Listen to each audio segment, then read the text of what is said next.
You don't need to create your life. You just need to allow it to unfold. Stop for a moment and think, you don't travel in time, you are time. What we call past, present, and future are not points on a straight line. They are like reflections in a spherical mirror.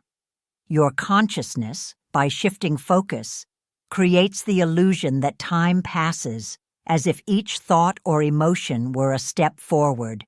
But in truth, everything is already here. Everything has always been. The universe doesn't unfold gradually. It simply is, whole, complete, timeless. And you, as part of it, already contain everything you need. This changes everything. If time is an illusion of perception, then the future isn't something you need to construct. It's not out there, waiting for your effort. It's already present, vibrant, pulsing beneath the surface of your attention. What we call manifestation isn't creating something out of nothing. It's recognizing what already exists. It's about stopping looking at where you think you should be and starting to see clearly where you already are. And in that place, in that eternal now, there is a current. It's not an external force. It's not a plan imposed from above. It's an intelligence that flows silently through every part of you, through your thoughts, your choices, even through encounters that seem like chance. This current already knows where you need to go, not because it decides for you, but because you are it. It's not separate from you. It's the living expression of your own essence in motion. Therefore, trying to make things happen isn't a virtue, it's resistance. When you think you need to control everything, force doors, manipulate situations, prove your worth with constant effort, you're actually saying to life, I don't trust you. I don't trust myself. This attitude comes from fear. Fear of not being enough. Fear of failure. Fear that if you stop, everything will fall apart. But what's falling apart isn't life. It's just the illusion that you're in control. True surrender is not giving up. It's exactly the opposite. It's an act of courage, the courage to trust that something wiser than your ego is guiding the way. Surrendering isn't standing still. It's acting from alignment, not anxiety. It's moving when there's a clear inner impulse and resting when silence calls for a pause. It's dancing with life, not dragging it along. And when you do this, when you stop resisting, something extraordinary happens. Your life begins to organize itself. The right conversations arise out of nowhere. Opportunities appear without you having planned. Answers arrive like a sudden thought, an unexpected encounter, a dream that won't leave your head. This isn't coincidence. It's synchronicity, the language of flow when you finally stop shouting over it. Synchronicity is proof that you're aligned.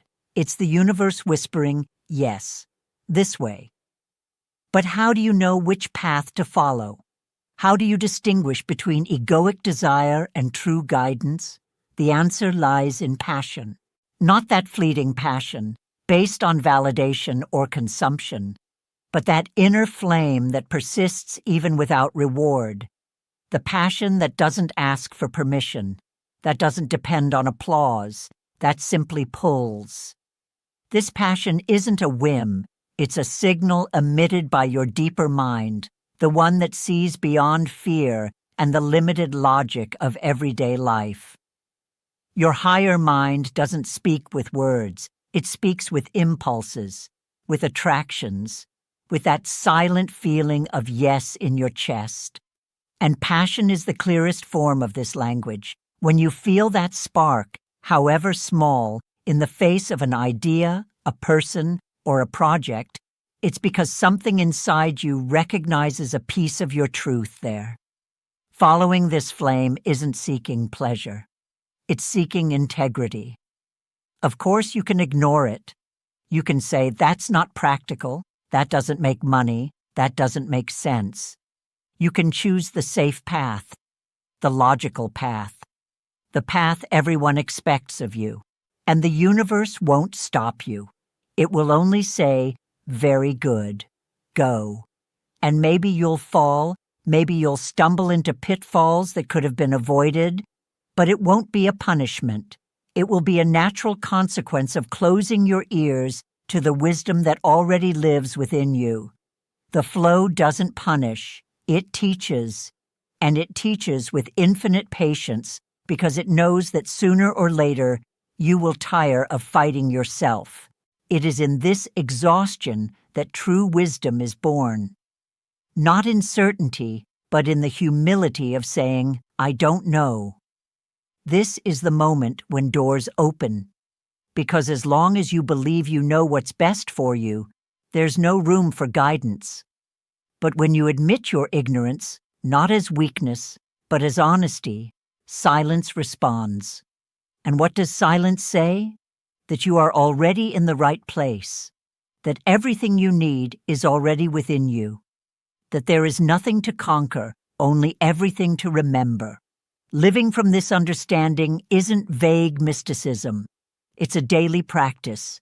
It's paying attention. It's listening. It's letting go. It's noticing when fear disguises itself as responsibility. It's noticing when anxiety disguises itself as planning. It's understanding that often what we call necessary action is just agitation disguised as productivity. Life doesn't require you to force it. It invites you to flow. And flow doesn't mean an absence of effort. It means aligned effort. It's writing the book because the words burn in your throat, not because you want fame. It's caring for others because there's genuine love, not because you expect something in return. It's building, creating, loving, not to fill a void, but to express a fullness that already exists. In this state, time loses its power of anxiety. The future ceases to be a threat or a distant promise. The past ceases to be a burden or a nostalgia. Everything becomes present. Everything becomes possible, because everything already is. You don't need to make your life happen. It's already happening in you, through you, as you. Your only task is to stop getting in the way. Breathe. Let go. Trust. The current already knows the way. It always has. You just need to stop swimming against it and let yourself be carried by the river you've always been. If this video touched something inside you, if it made you stop, breathe, or see life differently, then it fulfilled its purpose. But now I want to invite you to go beyond listening. Share in the comments. What are you ready to let go of today? What part of your life have you been trying to control too much, and perhaps you simply need to trust? Your answer may inspire someone watching at exactly the right moment. And if this content resonated with you, don't keep it to yourself.